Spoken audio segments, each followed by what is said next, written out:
Hey everybody, welcome to Average Guy Opinions. I'm your average guy, John Corelli. I want to little illuminate things here and get my face glowing. Uh, Last two episodes I told you guys about my Friday at school. This episode I want to talk about my Friday night, and not so much. It wasn't very exciting. I got to deal with my dad again this weekend, and then the weekend after that, and then hopefully everything will be taken care of. I knew this month would be stressful. Today's the 20th. I'm 2/3 of the way through it, so it could be worse. I'm doing all right. But Logan is. It's kind of funny when I think about uh, my kids and how much they really are into movies. And I think about how my ex-wife and I met working at the movie theater together. Nearly 30 years ago, and so it's kind of cool that they are very into movies. Dante has memorized credits before. He's shown that's like almost a savant with him with his autism. He blew our minds one day. We were in California. It was back when we were married, and we were visiting Dylan's dad, and it's pretty cool. Their family's cool because he still gets along with his second ex-wife, and we visited her and her current husband. They've been together forever, and this was back, gosh, it was like 2010. So Dante's like 11 or 12, probably about 12 years old, and we're in California visiting these people, and Dante said a name a few times, and we're like, we have no idea what this is. Whose name is this? And Dante's still pretty limited verbally, even more than he is now. And by the way, my ex-wife's dad's second wife, her name's Molly, and it's not Dylan's mom. She was from her father's first marriage. Sorry, that's a mouthful. Anyway, so it's in Tracy, California. We're visiting them. It's all going very nicely, and Dante says this name a few times. We're like, and he's pointing to Molly's husband. He has gray hair, gray beard, a little heavy, kind of like me, basically like me if I were grayed out.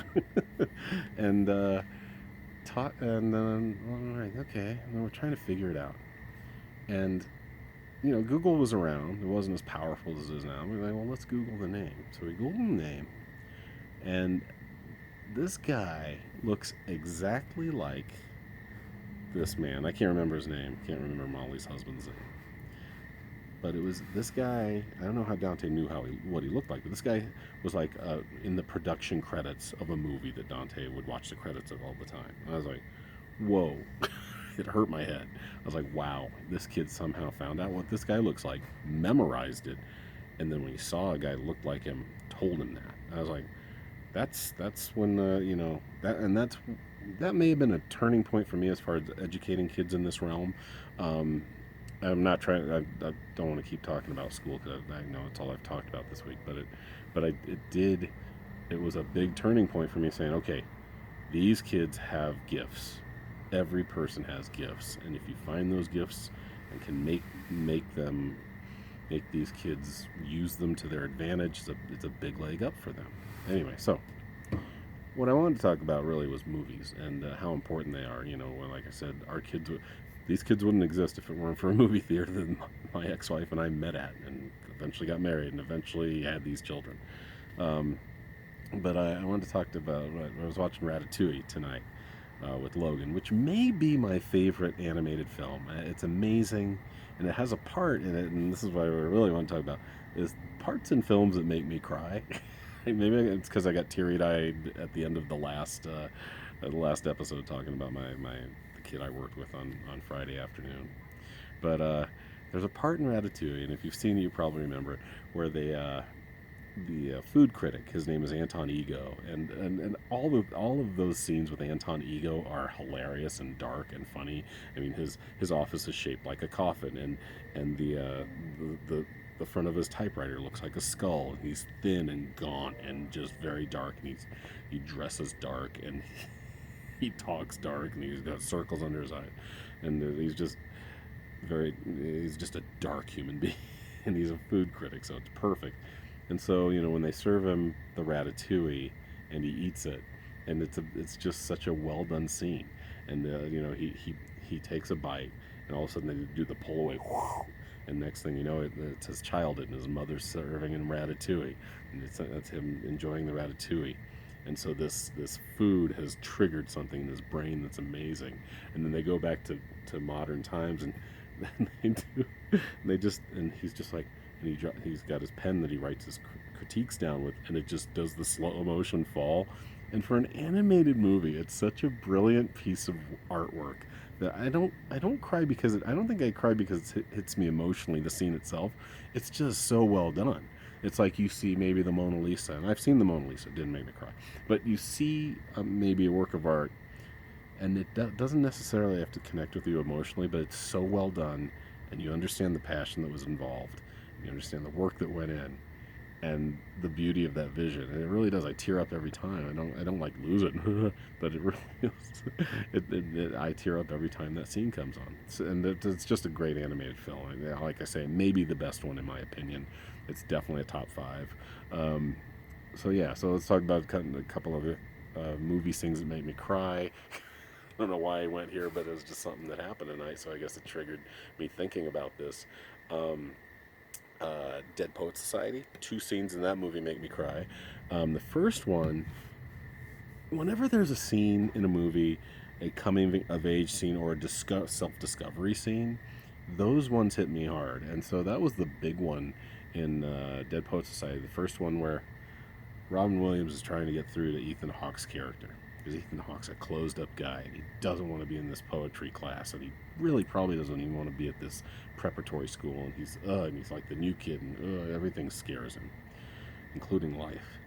And Robin Williams, and so I may tear up now because this is why teaching's important. This is why good teachers are important. You get in people's lives and you change their fucking lives. And that's why I'm in it. Maybe I won't change people's lives, but I have a lot of kids I'm running into, and it makes me super happy that I'm running into these freshmen that I knew at Eastridge. And so I hope that the fact that they remember my name makes me very happy. And it's just, hey, maybe they'll remember me in 20 years and go, oh, yeah, he was pretty cool to me. That's all I need, really. Honestly, I don't need to be a life changer, but if I'm a positive force, that's good enough for me. But so when Robin Williams grabs Ethan Hawke, and Ethan Hawke just has this outburst of poetry and love, and this amazing self-fulfilling, self-actualizing moment, I cry at that every time. I cry at the end when they fire Robin Williams and he goes in to get his stuff, and that guy, I think it's the headmaster who's subbing that day for Robin Williams is losing it, and he's screaming at Robin Williams, and all the kids stand on their desks, and he's like, yeah, that one hits, man. That movie's amazing, and that scene hits just like, thank you, boys, and the oh captain, my captain. Oh shit, I'm trying to get through this without crying, but man, these are amazing scenes that just hit me. And another one for me that I cry every time. Maybe it's why I don't watch these movies too much anymore, because I don't feel like weeping. But it is good for you. By the way, men should cry more. I'm working on that myself. I come from a generation that was raised by people that really didn't cry as much. We were kind of on the cusp. There was like the 70s, 60s, hey, free to be you and me. It's okay to show your emotions, guys, but we're also by men that were sons of people that went to World War II and got fucked up in Vietnam, and then no, you don't show it. If you show it, you're fucked. If you cry in front of other guys, you might as well be the rape victim in prison. Is that type? That was that yin yang. Like, which way do I go? So it was hard. But yeah, my final scene that I'll talk about for the last minute that gets me every time is Malcolm X.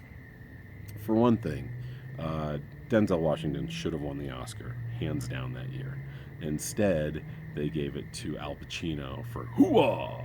And fucking Son of a Woman. It annoys me every time, but to be fair, Al Pacino got screwed back in the 70s for Dog Day Afternoon, and it's almost like a Lifetime Achievement Award rather than for the excellence of that role that year. But Malcolm X actually did Denzel Washington actually method acted. He became a Muslim during the filming of that movie, and even he did everything he needed to do an amazing performance. And so there's a part, and this happened in real life. Maybe that's why it hits me hard too. Where he gets released from prison, and he meets Elijah Muhammad, and just starts crying because this man has been through so much shit and is realizing his potential. Just gets up to Elijah Muhammad and sees him as his as his liberator, and just starts tears just pouring down his face. And so I always cry at that scene, not only because of what it represents, but also because of the amazing acting job of Denzel Washington. All right, guys, so thanks. I've done a lot of episodes tonight. That's 3 in a row. I hope you enjoy them. Always in the comments, if you want to leave anything that might be more interesting, or if you would rather have me hit upon topics that are hot in the news. I know a lot of this lately, especially this summer, has just been about my life, and it may not be that interesting. They are average guy opinions, but I would love to make them extraordinary opinions sometimes. So I'm closing in on 11 minutes. Thanks, you guys, for watching again. I so appreciate your support. And like I said, anything I can do to improve what I'm putting out there, I would love to hear it. All right, thanks a lot. See you next time. Bye.